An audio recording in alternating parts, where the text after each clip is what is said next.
your forecast first. Sponsored by Matex Heating, Cooling, and Plumbing. Wow, it has been a very windy day across central Illinois. Those winds were actually gusting as high as 60 miles an hour at times today. That's a wild number to have when it's not storming out there. Sun has set, a lot of gray cloud cover out there on our Bratcher weather camera in Champaign. Look at the wind gusts still. We're talking close to 40 miles an hour. The winds are going to slowly begin to die down as we go throughout later tonight. Still really mild, though. We love these 60s that are showing up. But we got some changes that are on the way with some cooler air to talk about. Also, the clouds eventually will result in a little bit of rain for us over the next few days. We'll talk about the rain, the potential for storms, the big change in the temperatures, and when the winds die down when we come back. WCIA 3 News starts right now. Now on WCIA 3 News. Another tire slasher in the same city. We'll tell you where it was caught on camera. Plus, some jobs require a degree, but being an officer isn't one of them. How one lawmaker wants to change that. And millions of dollars went to businesses to help during the pandemic. It turns out dozens in Illinois didn't even qualify. What else? A Target 3 investigation found out. You're watching your local news leader. This is WCIA 3 News at 6. I can hear the air coming out of my tires. Urbana's seen more than its share of tire vandalism this month, but one woman says her case is different. Good evening, I'm Paul Cicchini. And I'm Jennifer Roscoe. A woman says 9 of her tires were slashed, and it happened the day after more than 100 cars in Urbana had their tires punctured. Dallas Bone was arrested for that crime, but the woman doesn't think he damaged her tires. Let's take a look. This is security video she took of that incident, and there you can see that man running through the driveway. She says it's a different person, and she doesn't think this is random.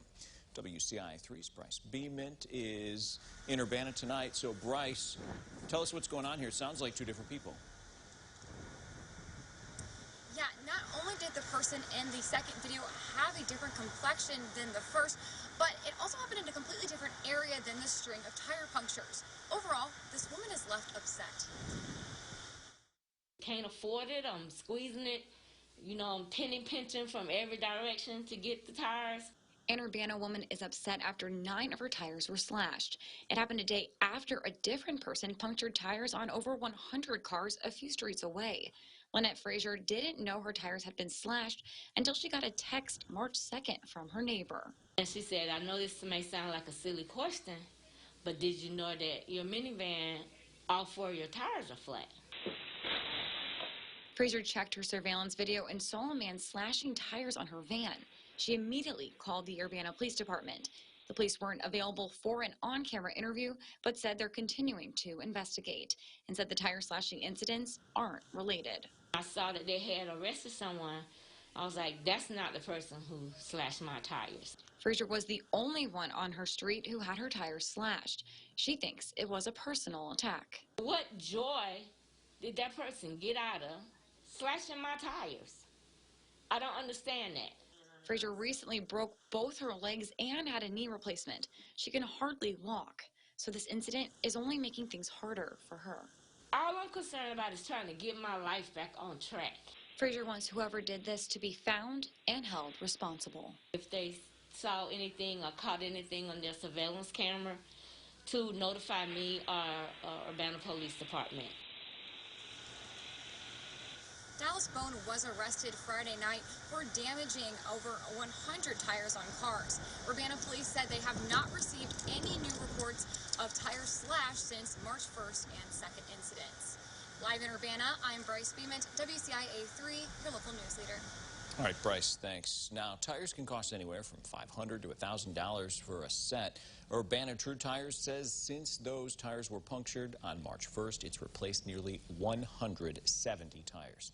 If you live in Springfield, police want to see the videos on your home security camera. The department's encouraging homeowners to enter a partnership and register their home surveillance cameras. Last year, Springfield Police partnered with the Ring Neighbors app that records video of what's going on outside a front door.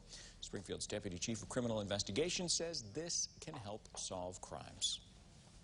I think generally people want to share that footage. You know, if a crime's occurring in their neighborhood, That's not something that's good for them and their family, and they're going to be willing to provide that information. Again, putting your name on our camera registration doesn't give us access to your cameras. Only the footage that you share with us is what we'll be able to see. The department's asking home and business owners to register their surveillance cameras on their website. You don't need the app to do so. A detective may reach out if a crime happens near your home. New tonight at 6, Springfield police are searching for information about a shooting that happened at Eisenhower Pool on January 10th. Police say a person fired several shots at a car in the parking lot. 2 women were hit. Police say the suspect may have gotten into a dark-colored Chrysler 300 on Cornell Avenue and drove off. If you have any information, contact Sangamon County Crime Stoppers. The I-74 interchange in Peoria was shut down today for a fire near the interstate. Crews say a spontaneous combustion at a scrapyard caused it to burst into flames. The interchange was shut down because of the dense smoke. Everything has since reopened. No one was hurt. And no one was hurt after a cabin caught fire in the Middle Fork Forest Preserve last night. The Gifford Fire Assistant Chief says most of it burnt to the ground.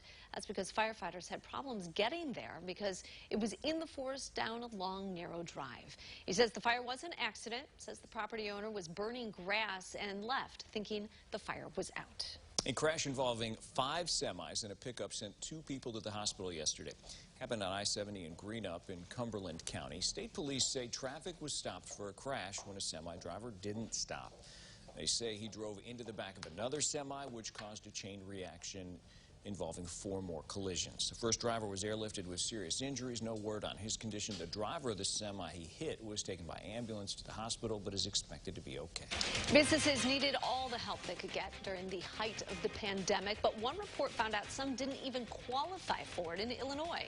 They got the money anyway. Also tonight, the first game for Illinois in the Big Ten tournament is Friday. We'll tell you how they're getting ready.